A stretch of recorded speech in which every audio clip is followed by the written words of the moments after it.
Business trip? You just work it remotely and you say you have a business trip. You're just trying to dodge housework, aren't you? It's not like that. I really have work to do. Don't talk back. Just listen to your husband. A year into my marriage with my husband, he never recognizes my freelance work. Worse yet, he verbally abuses me, treating me like a mere housekeeper. I'm the one supporting the household, even paying the rent, but he uses me mercilessly without a shred of gratitude. At this point, I can't just stay quiet. I'll turn the tables and use my husband's threats of divorce papers to my advantage. With the image of his frantic scrambling in my mind, I headed for my business trip. My name is Maya, a 29-year-old employed by a publishing company. My husband's name is Bill, 5 years my senior at 34. We met 3 years ago when work took me to a different region. Bill's job was similar to mine. We both went to local places to sum up the current situation and write articles about it. We both worked in publishing, and with shared goals, we quickly clicked. We'd go on reporting trips together, and even after returning, would keep in regular contact. After 2 years of dating, he proposed. We didn't have a wedding ceremony, but we wore wedding dresses and tuxedos for photos, pledging our love in our own way. Post-marriage, we both moved into the condo where I have been living. Since there was extra space, the move went smoothly. Upon getting married, I thought about pursuing my dream of freelancing. Leaving my job would mean losing benefits, but I wanted to take the challenge on my own. About a week after the wedding, I decided to discuss this with Bill. I brought it up while we were having dinner together after work. Hey Bill, I'm thinking of quitting my current job at the publishing house. What? Why all of a sudden? Didn't you say you wanted to work harder? Yeah, I did, but I want to try freelancing. Freelancing? You're going to become an independent reporter? Yes. I want to work freely without being constrained by the company's policies. I candidly shared my genuine feelings. I thought Bill, being in the same industry, would surely understand. But then, what came out of my husband's mouth wasn't encouragement, but mockery. Pfft, independence? Really? Come on. You know that's not gonna happen. Why? How can you be so sure if I haven't even tried? You're dreaming too big. The only reason your articles are popular is that you work for a publishing company. That may be true, but what? You think you can keep that popularity if you go solo?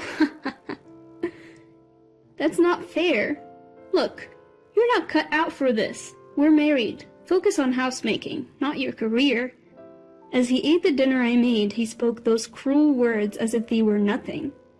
I was infuriated.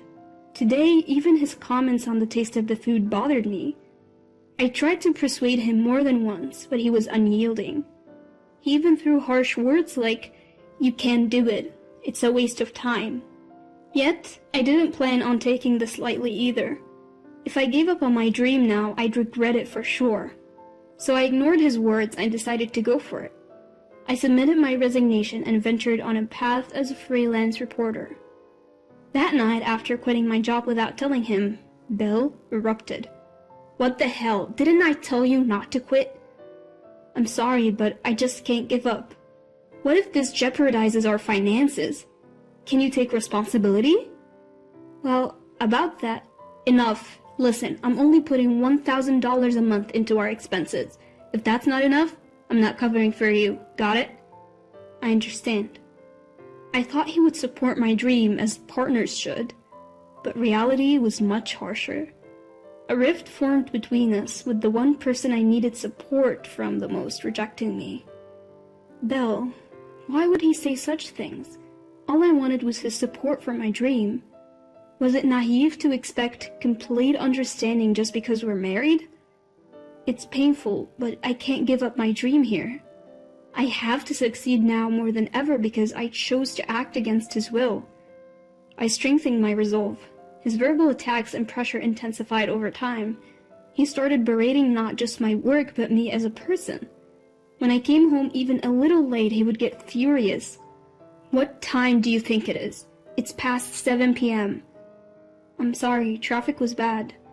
"Didn't I always say to be back by 5?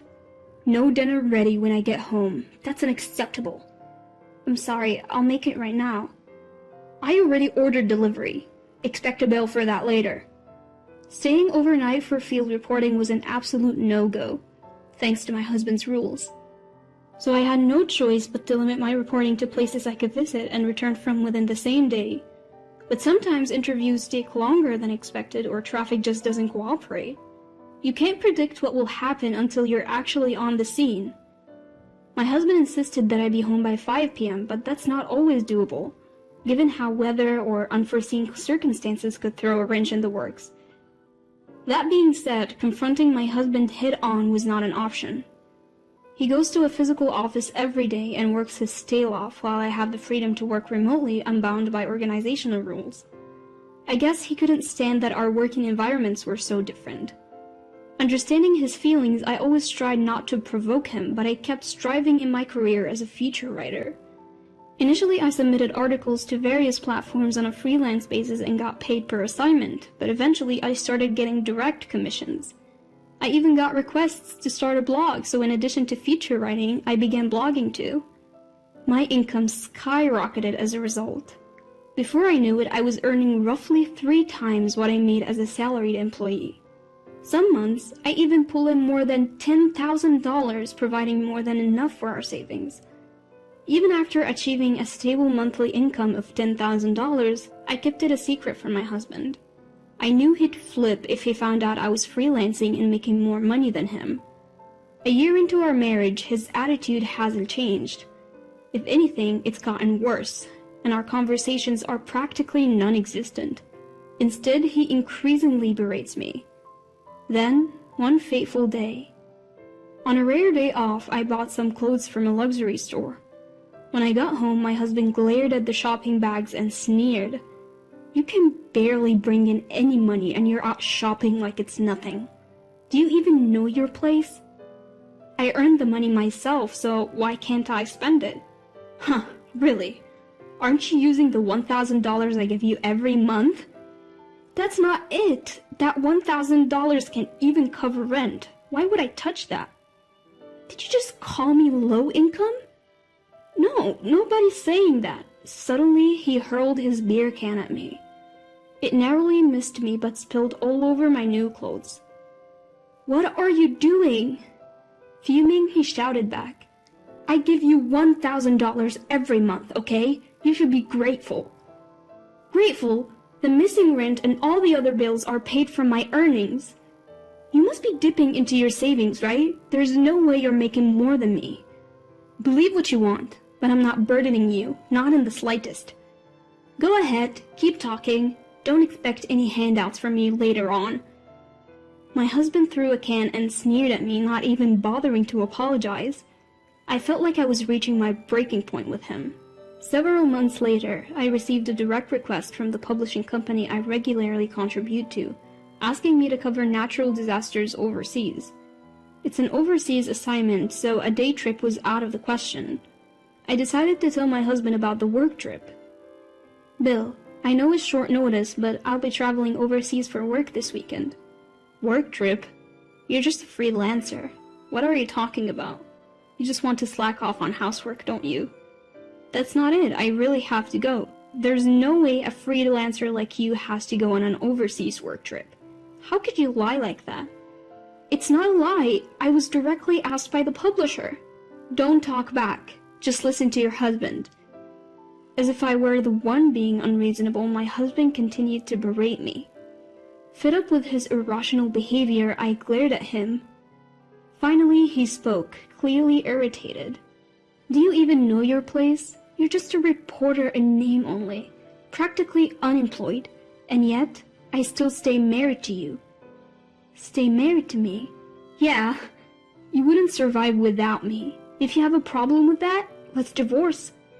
My husband pulled out divorce papers from his suit pocket and tossed them in front of me. That was the moment. A vein in my temple throbbed, and a rage I've never felt before consumed me. I can't take it anymore. I absolutely refuse to stay married under these conditions. From now on, I'll use him to my advantage. My husband always threatened me with divorce papers whenever he was displeased. Until now, I'd always apologized because I didn't want a divorce, but I realized that wasn't necessary anymore. I filled out the divorce papers and submitted them while he was out. I also arranged to terminate our condominium lease at the end of the month. Furthermore, I moved up my overseas work trip and headed to my destination that day. I didn't tell my husband anything and kept my messages and call notifications off. Having finished all my work, I returned home after 2 weeks abroad. The time was already past 8 p.m. and the lights were on in the house. I didn't want to see him, but I had no choice but to go home. Taking a deep breath, I opened the front door. Hearing that, a series of loud footsteps erupted from the living room. I looked up and saw Bill standing tall with his arms crossed. Just as I was about to speak, he started yelling at me. You have the nerve to come home like nothing happened. Where have you been without even replying to my messages? I told you, remember? I was on a business trip abroad. Business trip? Business trip? Seriously, as if someone like you, who occasionally works remotely to write boring articles, could ever go on a business trip. I told you, I got an assignment from the publishing company. I even got paid for it this time. Paid? What did you get, like $10? What a fool, spending money on transportation to go abroad just to make $10. Bill kept on belittling me with his crude laughter. But what he didn't realize is that we're no longer husband and wife. He's only able to act so high and mighty because he doesn't know, and his words no longer have any effect on me. Finally, I calmly said, "Do you enjoy putting people down like that?" "What? What are you talking about? If you feel belittled, it's your fault, isn't it?" "I haven't done anything to be looked down upon by you. In fact, I make about 5 times more than you do." 5 times? As if. That would mean you're making close to $10,000 a month. Yes, that's correct. What? Faced with this unexpected truth, Bill's face twitched. He clearly couldn't stand the fact that I made more than he did. Fuming, he blurted out, "You've got to be kidding me, you're such a liar. I'm divorcing a wife who won't even do the housework." Panting heavily, Bill shoved new divorce papers in my direction. With a smile, I revealed the truth to him. Another new form for me to sign. "Yes, sign this quickly." "Don't worry, I already submitted the divorce papers 2 weeks ago." What are you talking about?" "We're not married anymore. Why are you still in this house?" Bill stammered, barely able to get words out. Finally he spoke. "What do you mean you filed for divorce? Why would you do that?" "Why? Because you handed me the papers."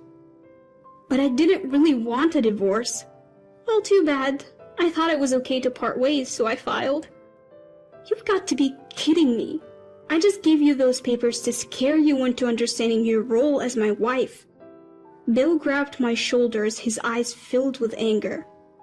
As I suspected, he never intended to divorce me. He just wanted to intimidate me into obeying him. Knowing this, I chose to divorce him anyway. I realized I could never be happy with him. Finally understanding this, I unleashed all my pent-up feelings.